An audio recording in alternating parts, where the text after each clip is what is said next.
Hey you! Yeah you! Wanna be the freshest squid on the block? We'll teach you some funky fresh moves on the way to Inkopolis. I can shoot! I can aim! I can strafe! I can turn into a squid, swim in my ink, and reload! I can climb walls! I can jump! I can jump while swimming to reach greater distances! I can swim under grates to reach even greater distances! I can cover enemy ink in my own ink and swim through it! I can throw bombs! I can jump while climbing to climb even faster!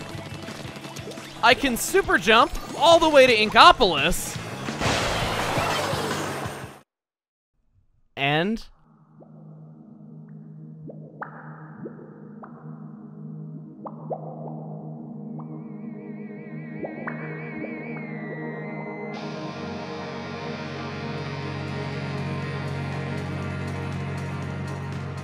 I can finally say, hey everybody, it's Chugga Conroy! Welcome to my Let's Play of Splatoon!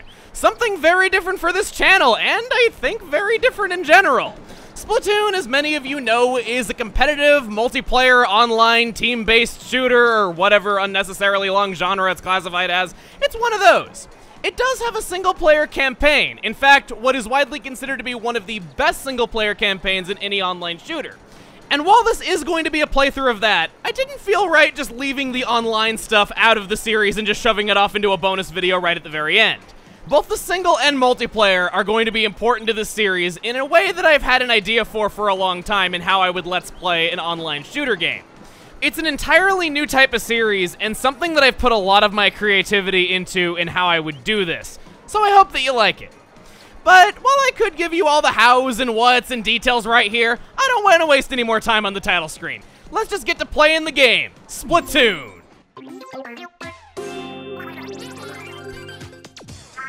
Hold on to your tentacles! It's Inkopolis news time. Newsflash! Newsflash! What is it? What is it? Inkopolis' great Zapfish has vanished! Wait, seriously? If it isn't recovered soon, are we gonna lose power? Oh, I'm sure it'll be fine, probably. I wonder if it has anything to do with that UFO crash. Sounds likely to me. Well, that's all for now. Until next time, stay fresh! Welcome to Inkopolis. This is the plaza where all the freshest folk come to chill like krill. Most Inklings here are obsessed with the hottest sport in Inkopolis, Ink Battles! The crazy tall building in front of you is Inkopolis Tower. It's the city's most famous landmark. There's a lobby on the first floor of Inkopolis Tower for online battles. This is the Booyah Base, a shopping mall for all your Inkling needs. You can buy all kinds of fresh gear and weapons to use in battle. But check it, the staff in the shops can be a snobby bunch. They won't serve you if they don't think you're fresh enough. Battle Dojo is on the second floor of that building over there. Check it out if you want to battle your friends one-on-one and sharpen your skills. You might want to steer clear of that back alley. Smells a little fishy! And next we have... Huh? Who's that creepy old dude? He seems like the type who could get me mixed up in something dangerous. Whatever, why don't you just head to the lobby in Inkopolis Tower? That's where you can get your splat on and be all hip, cool, 90s extreme, auto rocket has pants that are tight, yo. I really don't know. You get the point. So we could go and do that, or we could be a naughty little boy and go fool around with a creepy old man. I think we're gonna do just that by going into his manhole. Don't read too much into that.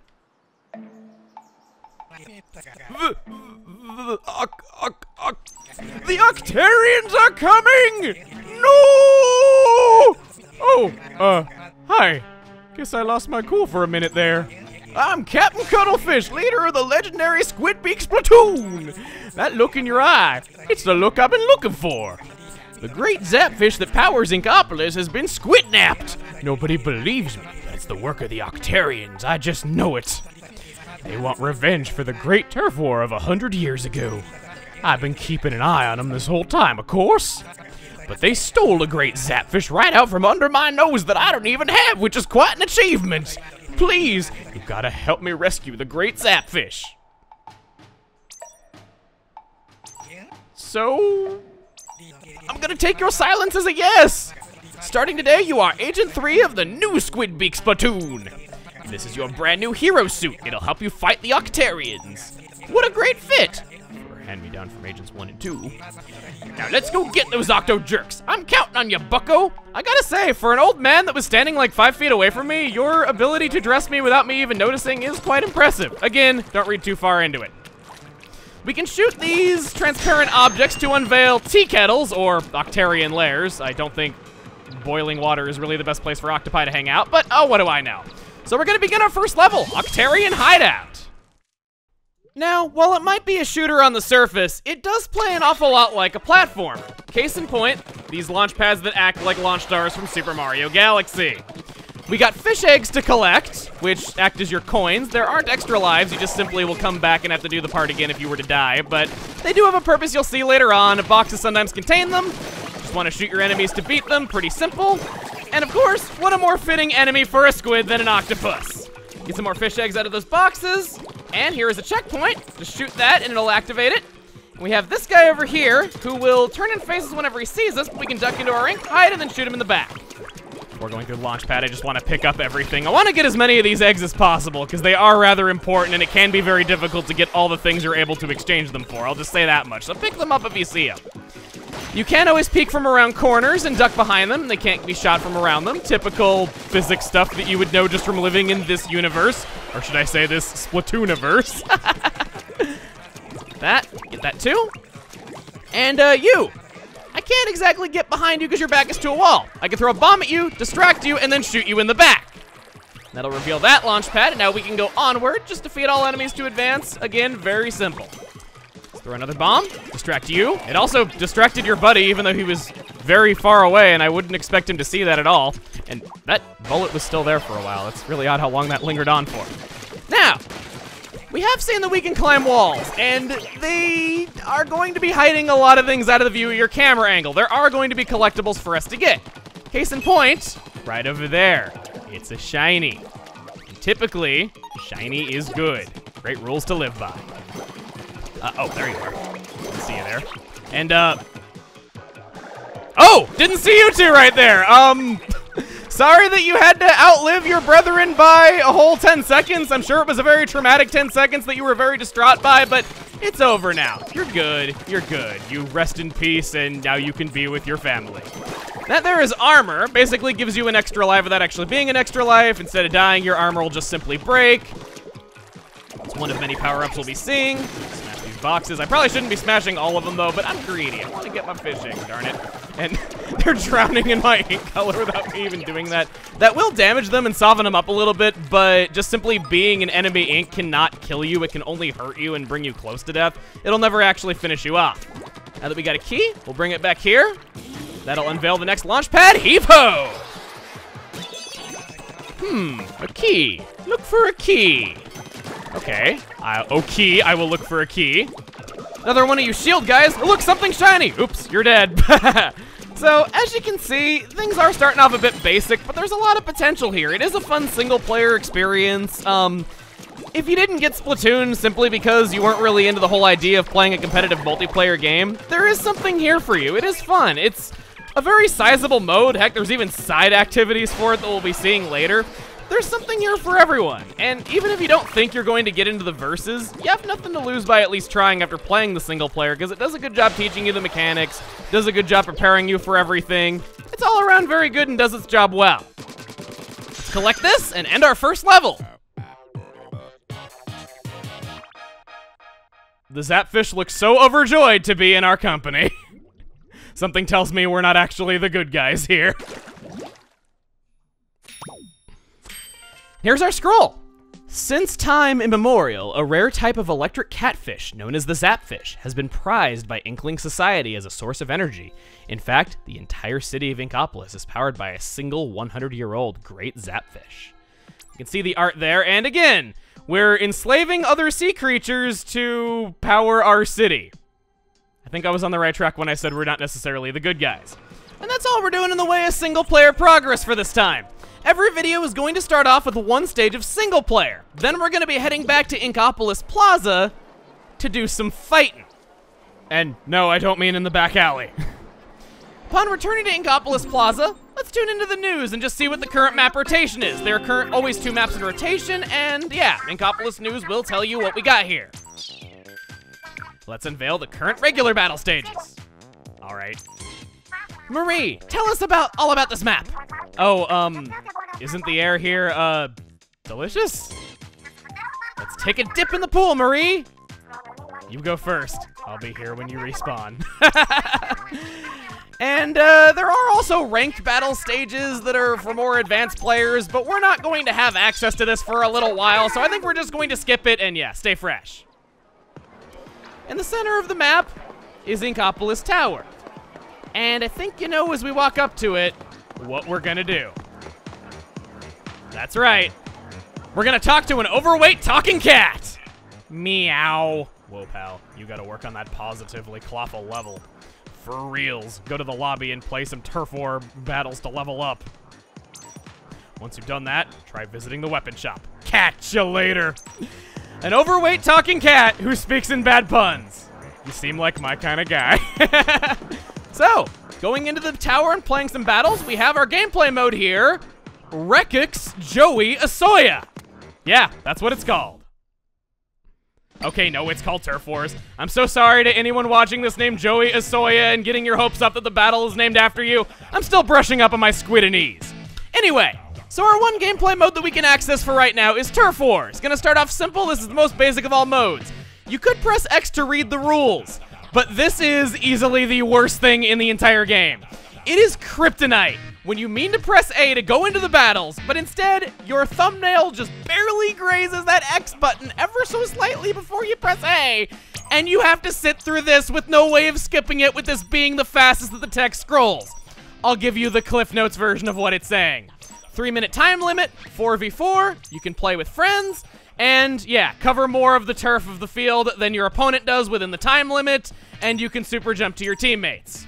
Or at least, they tell you that cover as much turf in 3 minutes as possible. When in reality, they just say that to make you feel better and everything gets decided in the last 30 seconds. Before going into any battle, check your equipment. From there, you can go into training mode. And our equipment's not exactly looking terribly exciting. Okay. When going into battle, you are able to bring 1 weapon, 1 piece of headgear, 1 shirt, and 1 pair of shoes. Don't worry, pants are complimentary. Just thought I should let you know that. Every piece of equipment will have 1 main ability that'll be powerful on it, and then up to 3 slots of sub-abilities that are randomly rolled as you level up that piece of equipment. As you can see, we've yet to unlock anything like that yet, and we have some very basic abilities. If you want to know what anything does, you can just press X and you can read the info. There are many, many different weapons in Splatoon. Lots of different crazy playstyles. A lot of the weapons aren't even guns. And because there are so many different playstyles, and I want to go over what every weapon is capable of, and we can only show so much in one video of playing with that weapon, every time that we're going to go into battle, we're going to have the weapon of the day. So, time for our first weapon, Splattershot Jr. It's more exciting than it sounds, trust me. Believe it or not, they start you off with something very viable. I've seen many people stick with this thing for life, and heck, I even made it for a while. First, let's get the negatives out of the way. The range clearly isn't very good for a shooter, and you need to watch out for longer range weapons. But that's honestly about it. While it does have low damage, that's not a huge problem due to the fact that the rate of fire is so good, and it has such a wide spread of ink that it helps it cover the ground really, really fast. Plus, because the damage done by each bullet is so low, the ink consumption is pretty good for what it is, and it doesn't need to reload terribly often. The gun itself isn't super great at fighting, as it has the unfortunate combination of low range with very, very low accuracy. It has to be right on top of a target to get fast kills, since even at a slight distance, you can see that most of the bullets are just curving around even a perfectly stationary target. That can get frustrating, and it gets even more frustrating if you're in the air. This is a good time to mention shot deviation. While in the air, shooters are less accurate, and it especially hurts low accuracy shooters like this one. So try not to be in the air when trying to get that quick kill.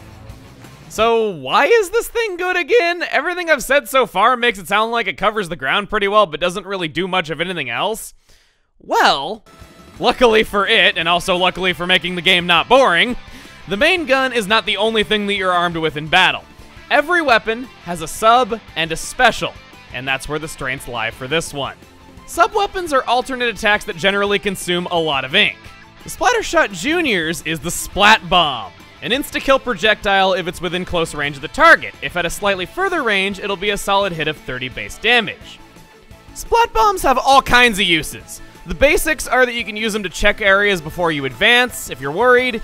You can use them to flush people out that you know are hiding behind something. You can trap players in corners, not giving them enough time to escape.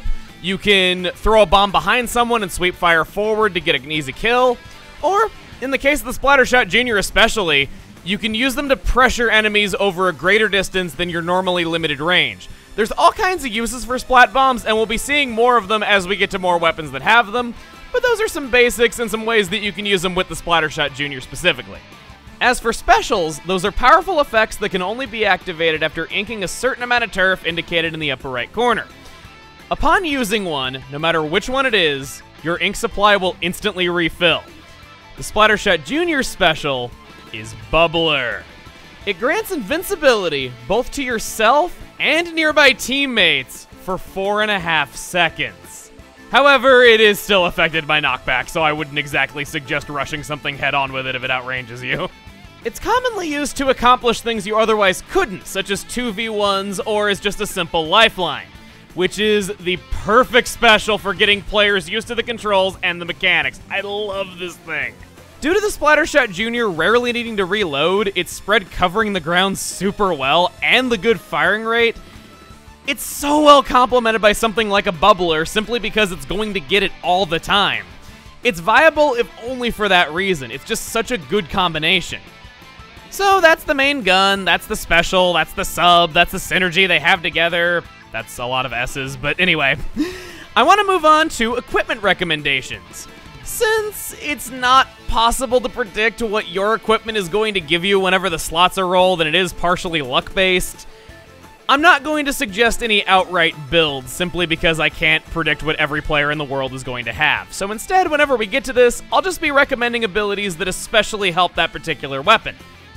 So that's what you see here, I guess. Don't know what else I can say about it. But at the end of every weapon bio, there's also going to be this, revisions. As of the time of making this video, Splatoon is on version 2.12.0. It's unlikely that any more balancing patches will ever be released, but just in case, you'll be able to turn on the annotations here to see any changes should any of them ever be made. Also, if I happen to be wrong about something, this is where I will stick that. As stated before, our equipment does not really look terribly exciting. Not only that, but the game is going to pair you up with players that have your same level of experience. Since we're level 1, it's going to pair us up with people that probably just got the game today, and there's a slight problem with that. I actually like this game. I don't want to pummel new players into the ground so hard that I kill any new community that this game would have received today. I want to make things challenging for myself, and I've played against level 1s. They just stand there and take it. They didn't even shoot. I don't know, maybe we didn't play the same tutorial or something. I don't really know why it happens, but that's how things are. To fix this, pazzow! Personal save file that's a lot further along and gives us a lot more to work with. So here's the equipment spread that I decided to go with, following a lot of my own advice. And can I just point out how hilarious it is that the football helmet has run speed up as its main ability? I love that detail so much, and I'm so glad that it makes sense for me to use this right here so I can show that. Going over the abilities for the first time, you can check what the abilities do by pressing X again, and run speed up, pretty self-explanatory, just have it there for strafing, special duration up, kinda already been over this, swim speed up, also pretty self-explanatory. I don't think any of these abilities wouldn't tell you what they are just from the name, except for Ink Resist Up. It reduces damage and movement penalties incurred when moving through enemy ink. Of course, you can check these yourself on the gamepad or just from doing this, but I wanted to give special attention to it because this is one of the best non-stackable abilities in the whole game. It seems like it'd be kind of lame, just an ability that makes you take less damage and slows you down less when you touch enemy ink, but you're gonna stub your toe on little patches of ink so often that it's just generally a great ability to have, makes strafing and getting away a lot easier, just makes moving around a lot better, and movement is so darn important. Anyway, let's get into our first Turf Wars battle, and I gotta admit, I'm a little bit nervous. Both of these maps greatly favor snipers, and yeah, I'm not exactly a long-range weapon as we saw in the bio back there. Hopefully this isn't too terrible. Also, I do want to say that I will be advertising the times that I'll be recording these on my Twitter and on my Facebook, so it is possible that you might see yourself in a video here because, like a crafty little cuttlefish? I don't know. I just don't know where I'm going with things like that. I just come off sounding really weird today. I advertised that I was going to be on this game today, but I didn't mention it was for a Let's Play, so you might already see yourself here today. I don't know. Our first map is Camp Triggerfish. Either way I win, I was probably going to wind up with a pretty sniper-heavy map. Okay, so we got that. I see 2 arrow sprays. I do see a sniper with a scope on the other team. At the beginning of any match, it will show you the weapons that your team has and the weapon that the enemy team has. With enough practice, you can obviously know what people's abilities are going to be, what kind of weapons they're going to have, what subs, what specials. It's something that comes in time. Pay attention to it and try to take note of what things have, even if you don't have all the weapons yourself yet. You can always look at the gamepad map at the start of a battle just to see where people are going. You can look at the patterns of their ink, maybe see, as a sniper, you'd see long continuous trails of ink so you'd know where the sniper was. That kind of thing. Basically just gonna try to get behind enemy lines here, build up my special, and yeah, I'm gonna be playing kind of risky here. There's the sniper. I'm gonna go after him. He doesn't know I'm here. Oh boy, oh boy. Get rid of you, get rid of you! You were not part of the plan, crap! I didn't get off my special. I probably would have killed 2 or 3 people had I done that. Okay, let's super jump through here. And oh god, you were not standing on solid ground. If I turned into a squid as soon as I landed, I would have fallen through that grate. Wasn't death below me though, but it's just kind of always something I get nervous whenever I see. Nobody there. Okay. You are there though. If I can get my special, it'd be good. I'm gonna flush you out. If you're still here, that is. You are? Okay. Oh, and you're not the same guy. The other guy had burst bomb. Where did he? Oh, he's still here. Okay. Got a teammate with me. How about we activate this? It might not be the most opportune moment because we weren't directly in a fight, but I was just kind of wanting us to advance on them. You can kindly die. Okay, that was funny. I've never seen somebody run away with their Ink Zuka before. That was really great. And the sniper totally just shot me in the knee at point blank range. As we're getting close to the end of this match, we're gonna see the main gimmick of this map, and it was actually kind of a good time for me to die, all things considered. You can do just that, please, thank you. When there is 1 minute left on the clock, these gates will come down and it'll allow you to swim into the enemy's base a lot easier, giving you kind of a shortcut to get there. I would have otherwise needed to go near the middle of the map to have any chance of doing this. Now I don't. And this kind of goes further with them with saying that they'll tell you that you're going to be covering a lot of turf throughout the entire match, but everything just kind of gets decided in the last 30 seconds. It's especially true on this map, just because of how much more accessible everything becomes. Hey! Finally took you out. Did some jumping there. Have an echolocator on me that reveals my location to the enemies, so I'm kind of hoping that. I could use that to my advantage right now and just become invincible. Hey, there we go. We got them pushed back to their base, which is nice. Wow, what?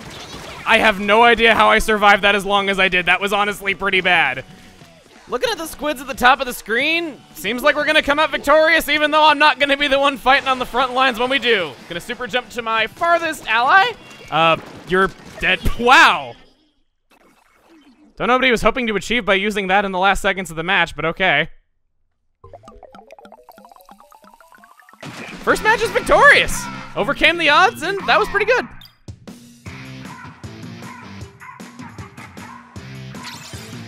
Six kills, 3 deaths. Ink the second most amount of turf for the team. You are ranked based on how much turf you ink. You do get points for inking turf whenever you kill your enemies and splatter their squid guts all over the ground.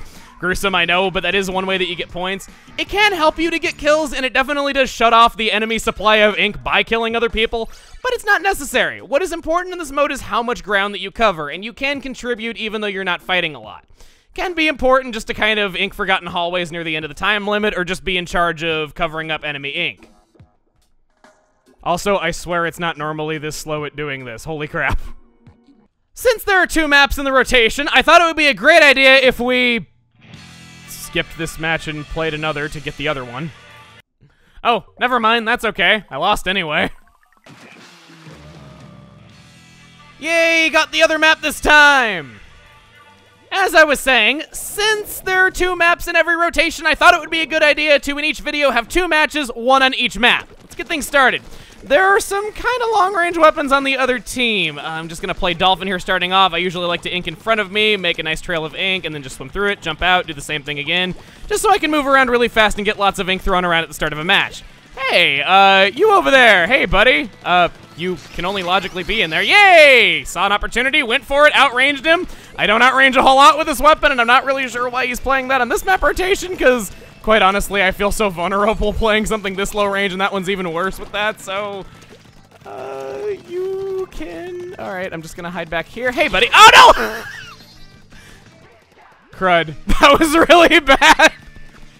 Okay, it's fine. Honestly, I don't want to be winning every single match that we have here. I do want to have wins and losses. I do think it is important to know that everybody does have their losing days. Everyone does lose matches. Everyone does make mistakes. I'm not the best player in the world, and I'm just going to tell you right now, this is not going to be like high-level play, MLG stats. I mean, I guess technically, depending on your definition, it is high-level. Oh, boy! Right when I'm talking about it, I pull that off. That was good. Anyway, yes, I am not going to claim to be the best player in the world. I am not a competitive player by any means. I have been, I think probably my highest honor is that I was a stand-in for a competitive team at one point if they ever didn't have a player for the day when they needed to play matches, but that's really all I've done. So yeah, I'm just going to say right now, we're just going to be doing this mainly for fun. I'm not going to be the best out there, but hopefully I can teach you some new things, and hopefully the bios will be well put together, and I really do want to make new fans of this game because I like it a lot. It's a game I'm very passionate about. I've been an active player since day one. It's always been a really fun game for me that I play each and every day, and I just thought it would be a really interesting idea for a series. When the time limit gets down to half in Mahi-Mahi Resort, the water level will lower and it'll make new turf available to ink. Kind of funny that we have 2 time-based gimmicks on the 2 maps that are currently in rotation. That's kind of weird though, but hey, I guess it does kind of make them easy to talk about. You can die, even though it wasn't by my hand, or by my gun. Whatever you want to put it. Let's go. Alright, so you're done. I think there's one other guy over here somewhere. Just want to keep the ink. Oh, I thought that was him for a second! Saw movement out of the corner of my eye and panicked. We got pretty much all of the center covered pretty nicely. They seem like they're pushed back pretty far. You know what? I got my bubbler. I can play aggressive. Let's do that. Let's go into their base and let's just shoot up some squids. Let's do it. Nobody here. Where are they? Like, really, where are they? I guess maybe they... Okay, yeah, they made it back to the center of the map. I'm doing great playing aggressively. Didn't need to activate that. If any of you want to come out and get in a one-on-one with me, I'd really like that right about now. No? Okay. I understand. Hey, you again. Whoa. Okay. That carbon roller is really having a rough time. Wow. Speaking of rough time... Dang. I gotta say, that went very smoothly.